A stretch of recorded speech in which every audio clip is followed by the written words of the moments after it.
Page 53, finger extension study. Ooh.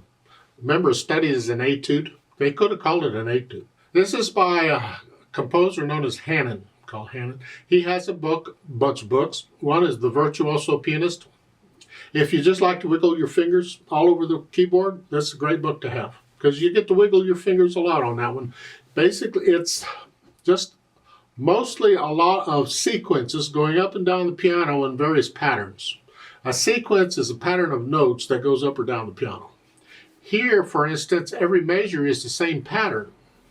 We got here, here, and then here, and then here. It's the same pattern. It's a sequence that goes up. And then when you get to the end of the second line, and then the third line, it's sequence going back down. And that's what he does. So if you like to wiggle the fingers, these can be fun.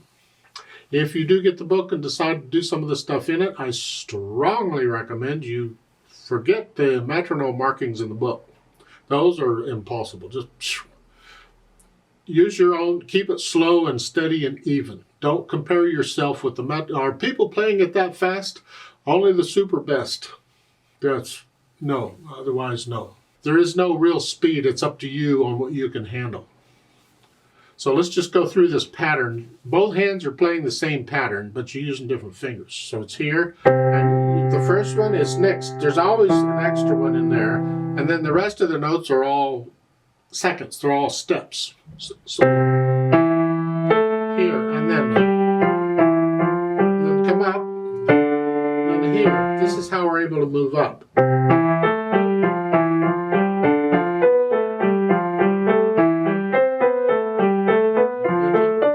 It's a pattern going all the way up till the end of the second line. And now you're going to go down. Now this here. And scrunch up a little.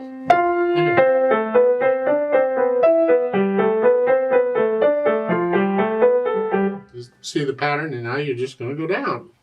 That's what the Hanon studies do. Remember the natural accents. And on this one, I suggest you do it similar to the scales, in that you go real slow at first to learn it and accent every note. Drop the wrist on every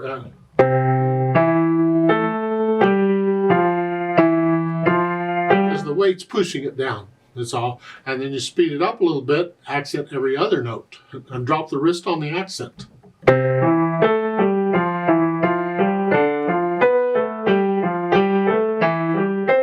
Feel that. You can try every 3 notes, but it works out a little weird. If you can keep track of the 3 notes, because it's not going to work out exactly.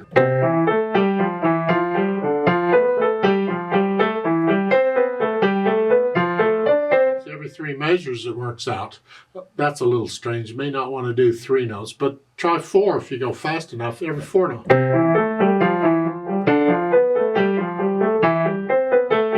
Again, drop the wrist, and I'm just passing weight from finger to finger is all it is. Super fast, you drop the wrist like every measure. Just forget that. It defeats the purpose if you start going that fast before you can play it controlled and even. Because when you start playing it uneven or rare, that's too fast. You'll do some real damage to your control if you do that. Keep it under control. So use a metronome, start really slow, down around 40 or so, and just gradually speed it up over time. This is something that you kind of do over time. It isn't something where you just learn it and then go on. You could use it similar to the scales. Each time you practice, you can play something like this as a warm-up too. Don't forget the scale, of course, but also you can do this kind of thing as a warm-up. I'm not going to do a play with me on this, because all this is just this pattern going up or down. You can do that, I hope. Let me know if you have questions.